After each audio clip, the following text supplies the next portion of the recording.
Jangan lupa subscribe YouTube channel Metro TV News dan jangan lupa nyalakan notifikasinya.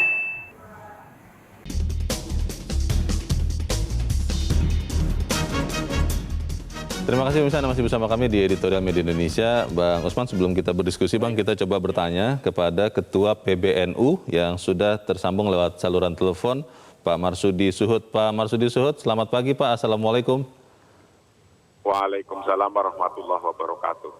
Terima kasih Pak Marsudi sudah memberikan waktu Pak. Kita editorial pagi ini akan membicarakan makna dipilihnya Komjen Listio Sigit Prabowo sebagai calon Kapolri.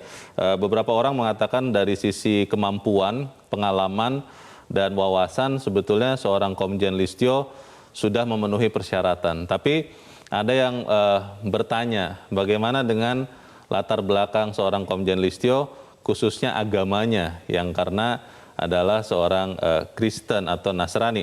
Kalau menurut Pak Marsudi, apakah ini bisa akan menjadi masalah sebagai Kapolri atau bagaimana Pak Marsudi? Gini ya, bahwa pembantu-pembantu presiden dipilih oleh presiden dengan hak prerogatif presiden. Ya. Dasarnya pengangkatan seorang pembantu presiden atau penguasa atau imam atau apa saja, dasarnya adalah bikafaatihi wa kifayatihi wa amanatihi. Dasarnya adalah sakap, kafah, kompetensi, wa kifayah dan kecukupannya, wa amanah dan amanahnya. Itu dasarnya. Tiga dasar ini sumbernya, intinya adalah al-adalah. Orang yang mampu untuk berbuat adil, tidak memandang golongan, ras, suku, dan agama. Itu al-adalah, dasarnya itu. Maka Rasulullah pun firilatil hijrati istajaro dadilan baru muslim. Ketika Rasulullah perjalanan hijrah dari Mekah ke Madinah, itu menyewa seorang penunjuk jalan, dalilan, seorang muslim, seorang non-muslim. Non-muslim. Itu karena apa? Karena dasarnya adalah kafa'ah, kifayah, wa amanah. Begitu pula diteruskan oleh Sayyidina Umar bin Khattab radhiyallahu anhu, istikhdami ba'di kutabi baitil mal wa kutabi ad-dawawin. Sayyidina Umar bin Khattab juga meneruskan apa yang dilakukan oleh Nabi, yaitu dengan mengangkat pembantunya untuk menjadi katib Baitul Mal. Baitul Mal itu adalah lembaga negara, lembaga keuangan negara. Wa katib ad-dawawin, dan itu artinya bahwa yajuzu bikafaatihi wa kifayatihi wa amanatihi. Boleh karena kompetensinya, kecakapannya, dan kecukupannya untuk melakukan tugas-tugas itu, dan amanah. Yang intinya adalah adil. Maka saya harapkan jika nanti Pak Sulistyo terpilih, intinya ini harus adil. Seadil-adilnya melaksanakan hukum, tidak tumpul ke atas dan landep ke bawah, tajam ke bawah, itu tidak. Jadi Pak Marsudi, tidak ada masalah ya dengan Komjen Listio Sigit Prabowo. Kalau masih ada Pak yang merasa tidak nyaman dengan keberadaan orang yang berbeda agama seperti ini sebagai Kapolri, bagaimana itu Pak Marsudi? Ya namanya saja 280 juta orang. Keluarga isinya 5 orang saja, pasti ada yang satu sama lain tidak nyaman. Iya. Tapi kalau nanti beliau bisa melakukan dengan benar-benar, aktifayah amanah itu dijalankan benar-benar, masyarakat akan merasakan itu jangan sampai menjadi alat siapapun, kecuali alat sebuah keadilan. Alat sebuah keadilan tidak boleh menjadi alat siapapun. Itu pesan yang sangat penting. Pak Marsudi Syuhud, terima kasih Pak Ketua PBNU sudah mencerahkan kami pagi ini. Selamat pagi Pak Marsudi. Selamat pagi, Assalamualaikum warahmatullahi wabarakatuh. Waalaikumsalam warahmatullahi wabarakatuh. Menarik sekali Bang Usman kalau kemudian Pak Marsudi sudah mengatakan sikap yang jelas, tapi kan kembali lagi walaupun tadi Pak Marsudi juga mengatakan di keluarga yang 5 orang saja pendapat bisa beda-beda, apalagi 280 juta orang.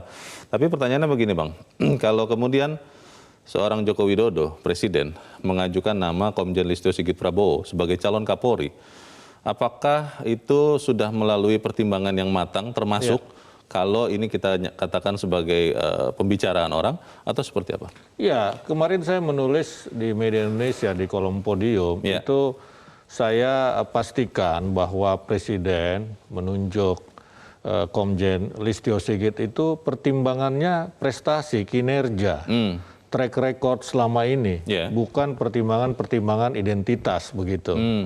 Nah, jadi dari situ sebetulnya kita ya menerimalah apa yang diusulkan oleh Presiden begitu, juga DPR lah nanti begitu, karena memang sudah melalui pertimbangan kinerja itu, bukan yang lain-lain. Dan itu kan bisa diukur dengan jelas seperti apa, bisa dilihat rekam jejaknya, terlihat begitu kan. Di editorial juga dikatakan itu, bagaimana dalam kasus kebakaran Kejaksaan Agung bisa diungkap, ya kemudian juga yang menangkap Joko Chandra, ya kemudian pelarian kasus BNI, ya itu semua kan Pak Listio, dan komunikasi Pak Listio Sigit itu sangat baik dengan semua kalangan. Misalnya di Polda Banten dia itu kan sempat ditolak waktu menjadi Kapolda Banten, ya, tetapi dengan pendekatan-pendekatan dia bisa diterima. Bahkan Pak Listio berhasil meyakinkan para ulama Banten untuk tidak ikut unjuk rasa waktu penolakan Ahok ya, waktu aksi bela Islam misalnya. Ya, dan Pak Listio juga tahun 2019 yang mendatangi pesantren Ngeruki ya untuk menjelaskan soal pembebasan Abu Bakar Bashir yang tertunda. Ya, mestinya kan dibebaskan 2019, tapi ditunda sampai kemarin baru-baru ini. Dia bisa masuk ke pesantren Ngeruki yang kita tahu itu tempat Ustadz Abu Bakar Bashir. Dia bisa meyakinkan, dia bisa berdiskusi, dia bisa berdialog begitu. Jadi urusan seperti itu sebetulnya ada track record yang bagus dari Pak Listio Sigit begitu. Ya, jadi kan penolakan ini kan sebetulnya ya oke lah, dari satu keluarga 5 tadi mungkin ada 1 atau 2 yang menolak ya. Tetapi kalau kita lihat sejarah selama reformasi itu kan presiden-presiden kita itu mengangkat banyak sekali pejabat tinggi, pejabat kunci di birokrasi dan negara ini, termasuk di militer dan Polri itu dari kalangan minoritas. Ya, di kementerian kita lihat dari Tionghoa ada, dari Papua juga ada pernah begitu kan. Nah, tidak ada persoalan. Ya, persoalan itu kan muncul setelah 2014 kampanye politik yang politik presiden ya, pilpres itu yang menggunakan identitas-identitas sejak itu. Maka kalau kita lihat kasus Ahok itu terjadi 2017 setelah 2014. Pak Listio itu juga 2017 atau 2018 itu di Kapolda Banten kan gitu. Nah, kemudian yang baru-baru ini Kapolda Jawa Timur, Niko Afinta.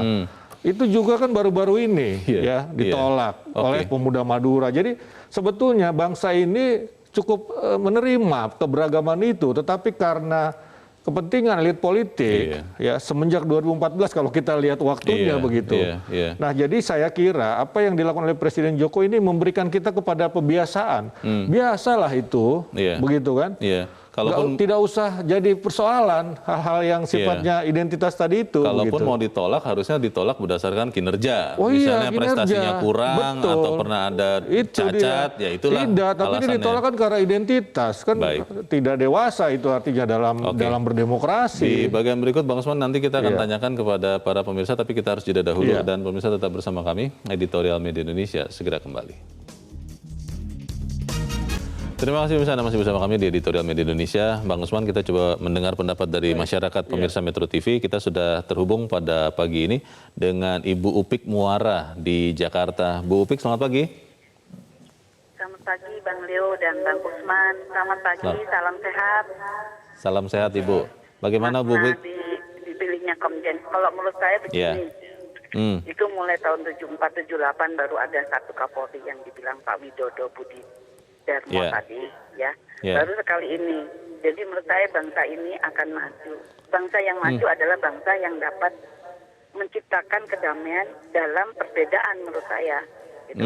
Jadi kemajemukan, kita lihat aja nih, Masjid Istiqlal itu siapa yang bangun? Itu kan karena keberagaman, orang Kristen juga.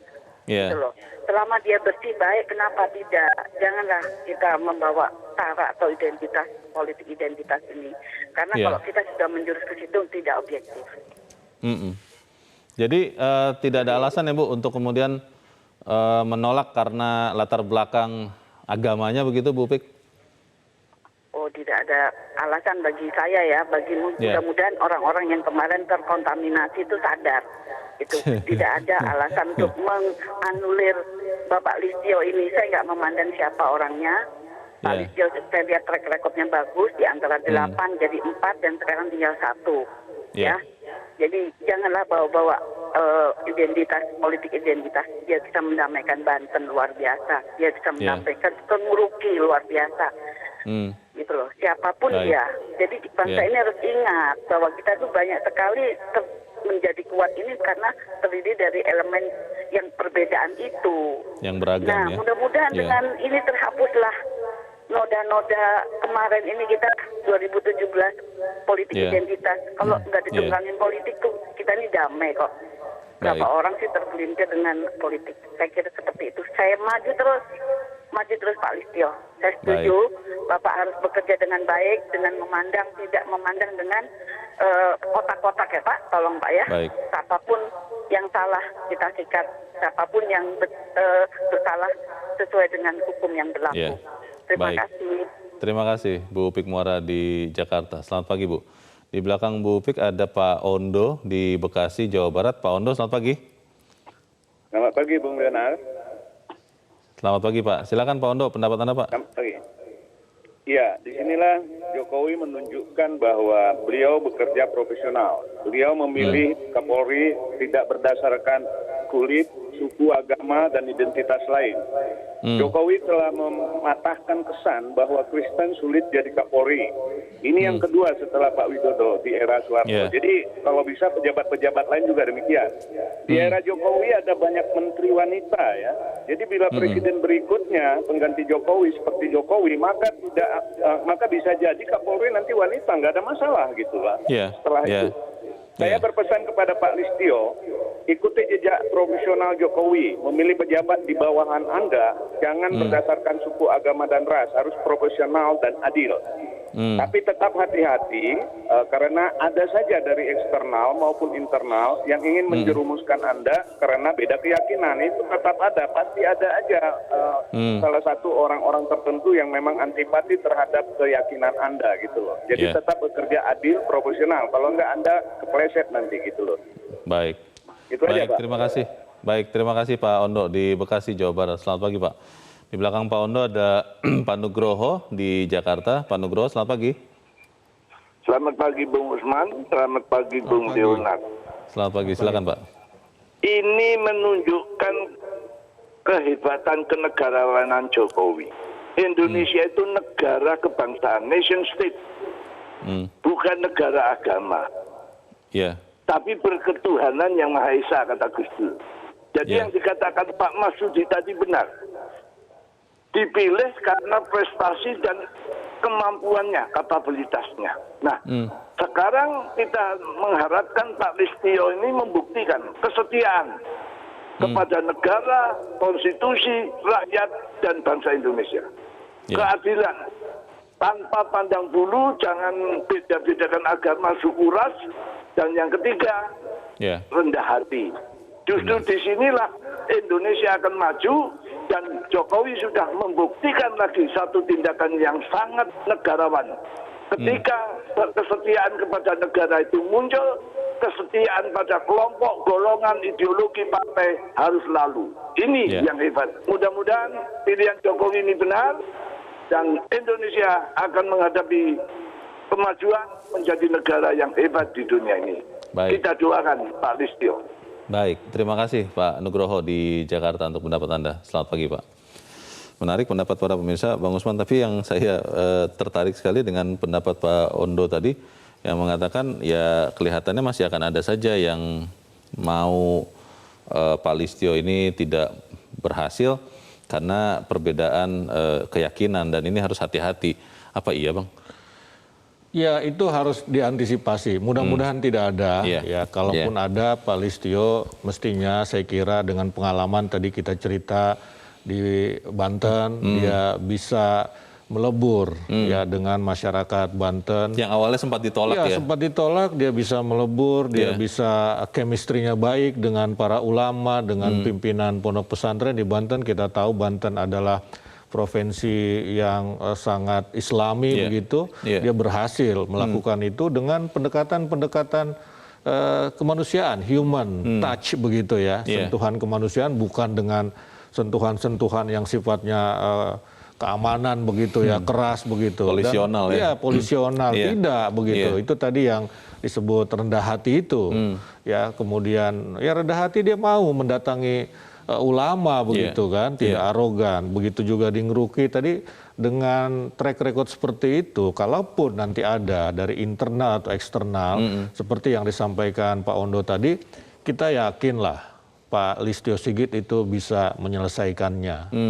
Bang, kalau bicara soal Kapolri, ini kan adalah salah satu pembantu presiden. Dan ada yang mengatakan bahwa Pak Listio ini sebetulnya dipilih oleh seorang Joko Widodo karena memang sejarah panjang, kedekatan. Jadi kalau misalnya tidak punya pengalaman berdekatan dengan seorang Joko Widodo, mungkin tidak diajukan juga. Tapi itu akan dijawab di bagian berikut. Bang Usman dan Musa tetap bersama kami. Editorial Media Indonesia segera kembali.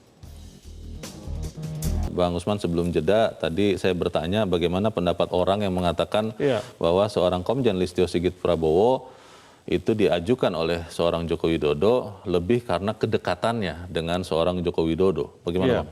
Jadi begini, waktu Pak Jokowi menjadi wali kota Solo, Pak Listio Sigit Kapolresta Surakarta begitu. Di waktu bersamaan di waktu bersamaan. Tidak berapa lama, mungkin beberapa jam setelah dilantik itu kan ada ledakan bom di Solo. Waktu itu ada event internasional yang dihelat oleh wali kota Solo, Pak Jokowi waktu itu, dan Pak Listio Sigit itu menjamin keamanan pada saat itu, untuk menjamin keamanan bahwa peristiwa ataupun perhelatan internasional itu tidak terganggu dengan ledakan bom itu, dan memang terbukti.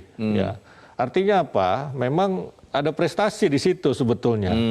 Ya, walaupun mereka sama-sama menjadi pejabat di Solo, tetapi yang lebih penting yang dilihat oleh Pak Jokowi kelihatannya adalah itu tadi begitu loh. Kinerjanya Kinerja itu tadi. Maka ketika Pak Jokowi menjadi gubernur di Jakarta, kemudian jadi presiden, itu Pak Listio juga ikut ke Jakarta dan menjadi ajudan. Sempat menjadi ajudan Presiden Jokowi.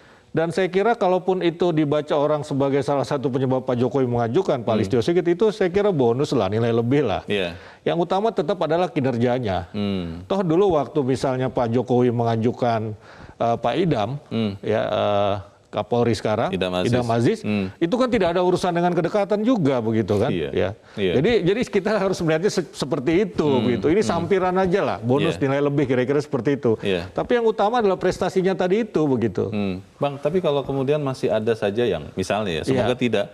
Tapi kalau masih ada saja yang mempermasalahkan soal agama, apalagi nanti misalnya itu muncul di fit and proper test DPR begitu, itu bagaimana Bang? Ya saya kira kita berharap tidak ada lagi ya. Dengan sebetulnya kan Pak Jokowi tadi ingin memberikan pelajaran kepada kita, menunjukkan keberagaman kita. Biasalah itu kita orang dari manapun, asalnya identitasnya apapun, yang penting adalah kinerjanya itu yang dipilih, profesionalitas itu.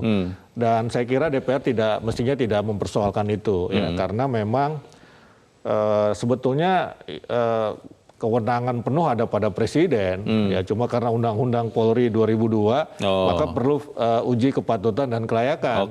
Nah karena itu presiden mengajukan cukup satu, ya supaya DPR juga tidak bisa bisa fokus lah ya. Bisa fokus, tidak bimbang begitu kan, tidak diberikan pekerjaan berat begitu. Ya sudah, jadi tidak ada persoalan agama misalnya, apalagi kalau dipersoalkan untuk mengganjal. Ya bahkan kita ingat dulu waktu Pak Budi Gunawan itu ditunjuk oleh presiden untuk Kapolri, ditolak karena persoalan ditolak oleh publik begitu kan, DPR sendiri menyetujui kok begitu. Pada waktu itu ya. Ya sebetulnya kan mestinya seperti itu ya. Kapolri, Panglima TNI, Dubes itu nggak perlu fit and proper test lagi di DPR begitu. Karena mereka adalah pilihan presiden. Iya, pembantu presiden. Apalagi Dubes kepanjangan tangan negara kan begitu. Pembelajaran apa Bang yang bisa kita dapat dari diajukannya Komjen Listio Sigit Prabowo sebagai Kapolri, calon Kapolri untuk bangsa kita ke depan? Karena ya ini ada yang bilang ya ini terjadi karena presidennya saat ini seorang Jokowi. Bagaimana kalau setelah bukan seorang Jokowi jadi presiden, apakah mungkin masih akan ada lagi hal-hal serupa seperti ini, katanya begitu. Tadi saya katakan bahwa semenjak reformasi hal seperti itu biasa, mengangkat pejabat dari kalangan minoritas. Reformasi kita tahu kita lebih demokratis begitu, dan saya yakin presiden-presiden berikutnya juga akan bersikap sama. Seperti Pak Jokowi, seperti Pak SBY, seperti Ibu Mega dan Gus Dur. Tidak ada persoalan dengan itu. Sekali lagi karena tadi 2014 itu sebetulnya. Nah kita dengan ditunjuknya Pak Listio Sigit, ini sebelum belajar banyak bahwa perbedaan itu biasa. Ya perbedaan itu jangan dijadikan sebuah alat ya untuk memecah belah. Gitu. Perbedaan itu rahmat ya, perbedaan itu sunatullah, hukum alam gitu yang harus kita terima. Nah itu pelajaran pentingnya saya kira, dan saya yakin presiden-presiden kita berikutnya itu akan melakukan hal yang sama dengan Pak Jokowi, dengan Pak SBY, dengan Bu Mega dan Pak Gus Dur. Perlu kemudian nanti seorang wakil Kapolri yang beragama yang berbeda begitu Pak? Ya saya kira itu bisa dilihat sekali lagi dari prestasinya, ya dari prestasinya, ya supaya nanti tidak muncul isu soal agama itu. Jadi prestasinya.